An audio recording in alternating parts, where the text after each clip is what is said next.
Nah, aku mau tadi ya. Nah, jadi perputaran tadi Bathara Kala itu kan ya namanya waktu, Bathara asmara, cinta, air tuh, hujan itu adalah Bathara indra. Jadi kalau sudah menggunakan ilmu partikel atau cahaya itu sudah nggak pakai mantra-mantra, tapi kita menggunakan potensial energi. Jadi misalkan energi gini ya, jadi langsung terimplementasi dari tubuh fisik dan non fisik kita, misalkan gitu. Dan itu kalau nolak udan ya ojo ditolak, nek rajan kepepet gitu loh. Soalnya nolak udan ini berkah ya, rezeki ya gitu. Jangan sampai kita menolak hujan kalau benar-benar kita terdesak gitu. Jangan kita pakai wah untuk ben hebat, merasa hebat aku bisa ini, ojo. Jadi ini kan yang namanya tenaga dalam ya, potensial energi dalam diri kita menggunakan potensi. Jadi kalau kita itu sudah menyatukan diri dengan alam semesta, kita transfer energi, kita mengumpulkan tiap hari, kita latih meditasi, kita ngelumpuk, energi kita besar. Berarti kan intinya energi. Iya. Itu akhirnya ion positif kita itu sangat menyatu dengan, jadi kita punya kasih sayang dengan alam juga betul, pasti punya kasih dengan kita kenal dulu. Kan itu. Iya mas. Energi. Makanya ya itu. Jadi ini saya menyatukan ilmu logika dengan para dewa kan. Itu memang kalau diperjelaskan seperti itu. Yang selama ini kan menjadi mitos dewa itu ada apa enggak ya, dewa itu manifestasi dari wujud unsur semesta. Yang saya bilang itu tadi, yang dulu saya bilang hasta berata itu tadi, hasta 8 berata itu laku atau aktivitas unsur. Hasta itu adalah 8 unsur alam semesta: bumi, angin, air, tanah, angkasa, bintang, bulan, matahari. Ya, 8. Makanya di bumi ini ada kehidupan karena ada 8, dilengkapi 8 unsur itu tadi. Nah, awalnya ini saya penciptaan secara makrokosmos ya. Awalnya itu karena ada ledakan yang namanya Big Bang.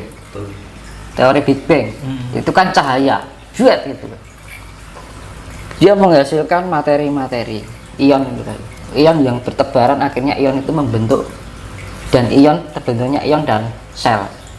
Dan pembentukan materi-materi semua itu terbentuk dari ion-ion tadi.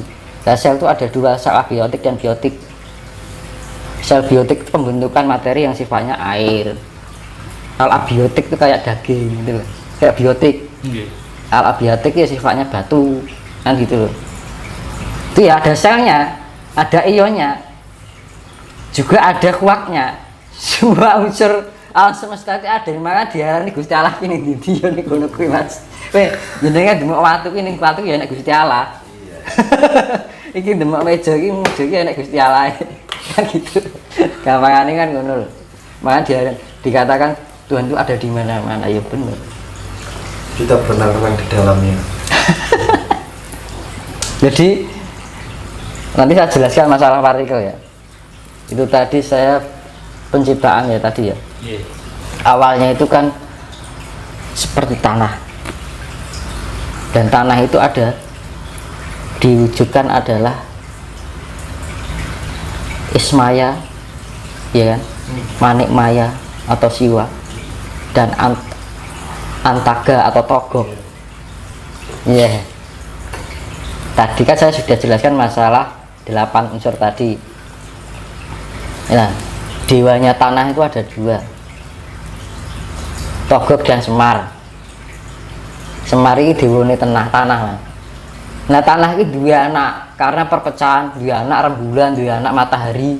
Matahari dulu sepuluhan tanah karena pemanasan secara global, terbentuknya hidrogen yang meninggi, akhirnya apa, terbentuknya magnesium, ya kan, dan partikel helium, nitrogen, akhirnya terbentuk api. Dan Dewa Siwa itu adalah manifestasi dari bentuk magma atau vulkanis, yaitu kandungannya titanium, aluminium, besi, karbon, kan ngono loh. Ada kandungan itu tiga dewa itu sama-sama api tapi beda unsur. Dewa api, Dewa Brahma, unsurnya beda, ya ada nitrogennya, tapi kan nggak, kalau api nggak ada amonium dan titanium, itu nggak ada karbonnya. Dan terciptanya api karena ada namanya api itu jadi oksigen, bahan bakar dan pemanasan. Jadi karena api ini terbentuk dari oksigen dan bahan bakar. Nah, bahan bakarnya dari mana? Dari proses lahar itu tadi, itu menghasilkan gas.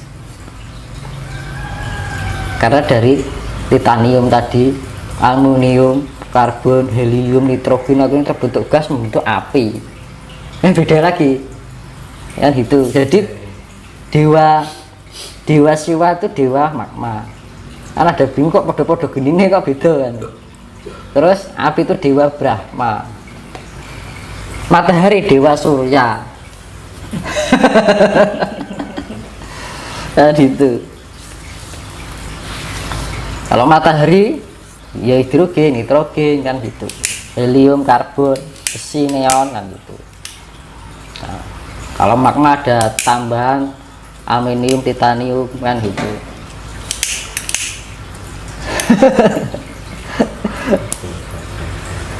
Kalau api ya beda meneh kan gitu. Ada karena ada oksigen, gas, dan suhu panas itu akhirnya terbentuk api. Makanya matahari dulu terbentuknya seperti itu, dan bumi pun juga dulu bentuknya seperti itu. Tapi kandungan bumi itu waktu itu mengeluarkan gas, ya kan? Gas itu mengeluarkan seperti cairan. Nah, cairan itu kan H2O kan. Akhirnya terbentuk atmosfer, kan penguapan itu kan. Jadi penguapan dari magma yang terbakar itu terbentuknya karbon dioksida, oksigen, kan kayak gitu. Tapi kalau ini Mas, apa, kita kan sama-sama nggak tahu ya, dunia ini kan luas ya. Iya. Dunia ini kan luas. Adakah kemungkinan di luar sana, di luar bumi sana, sebuah kehidupan dengan peradaban yang sudah sangat maju, dengan karena kita kira itu kehidupan itu hanya ada di sini saja gitu loh. Masa kadang berpikir jangan-jangan di luar sana itu tidak tahu di planet apa. Itu kan ibaratnya gini ya, mungkin di galaksi lain. Ibaratnya itu kayak keluarga. Kita keluarganya kan di galaksi sini kan. Ya namanya keluarga punya privasi masing-masing. Gitu loh. Sistemnya kayak gitu. Itu dibatasi. Jadi memang punya privasi masing-masing. Tapi ada sebagian dimensi sana yang masuk ke hanya untuk bertugas. Ya kayak alien kayak gitu.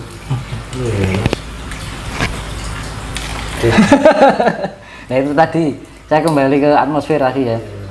Nah atmosfer, jangan lupa nanti ada Hawa yang asal usul. Ya nanti akhirnya nyambungnya ke sini. Itu nanti berkait, ini bahas ini urutannya nanti ke peradaban baru. Iya. Mau saya urutkan.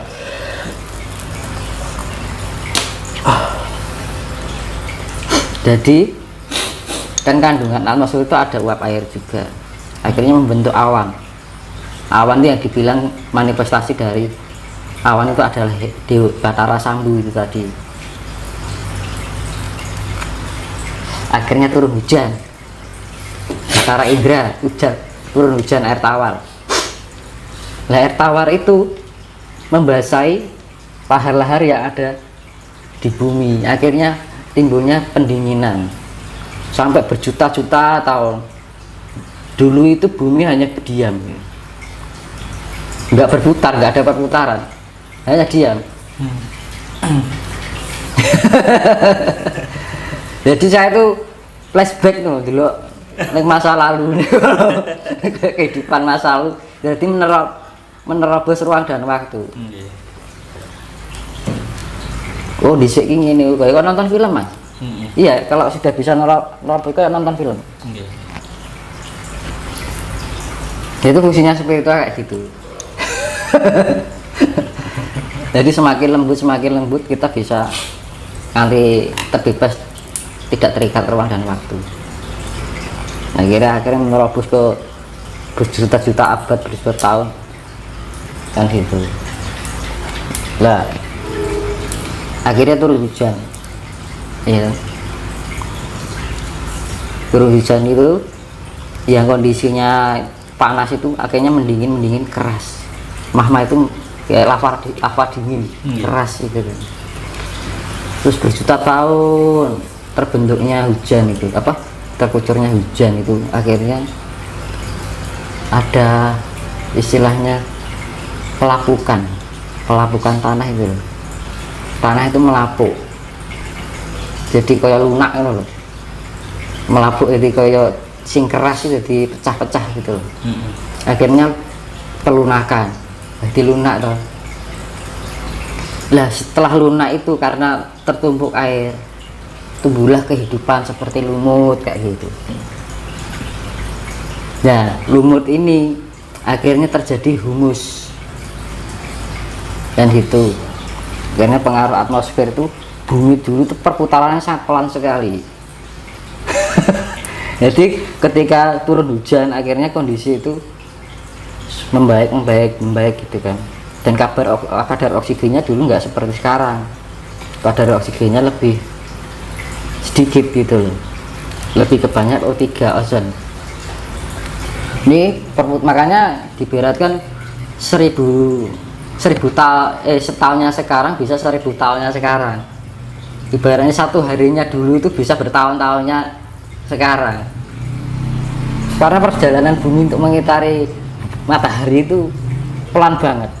Akhirnya dengan kondisi normal berputar kan gitu. Terus terjadi humus, kematian makhluk, terjadi pertumbuhan pembusukan. Jadi kita semua itu terjadi karena proses pembusukan alam. Iya, adewe diciptake saka barang basa. Kan ngono lho. Jadi itu saya kembalikan ke Adam Hawa.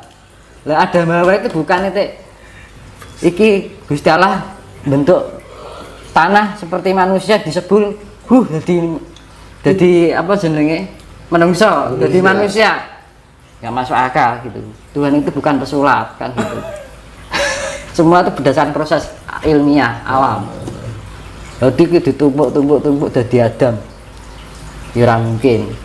Manusia pertama itu adalah manusia kera. Kan gitu. Burak dhewe kethek kan. Karena dari sekian juta tahun itu ada penyempurnaan secara fisik. Makanya di peradaban baru nanti ada perubahan fisik di kelahiran baru juga. Mungkin anak dewi sing selama sumben duwe anak awake malah banteng ya. Itu pasti. Dan sekarang itu sudah terjadi. Ya, tak saiki ayu-ayu, ganteng-ganteng. Kondisi wajahnya pating seleprot kan. Evolusi. Iya Mas ya. Iya, aku lihat pemain-pemain sepak bola zaman dulu sama sekarang itu bedanya jauh. Artis-artis zaman dulu gitu kan, ya sekarang keren-keren. Makanya itu kan perubahan fisik. Nah itu nanti tambah semakin pesat. Tidak hanya fisiknya, tapi secara non materinya atau IQ-nya itu naik. Jadi sudah tidak bermain sosok, bermainnya itu sudah partikel. Nggih. Nah gitu. Nah saya ini kan menerobos di lorong waktu ke depan, jadi di belakang lorong ke depannya di gimana terjadinya seperti itu. Tapi ya itu apa yang saya lihat, misalkan ada yang nggak percaya silahkan. Iya.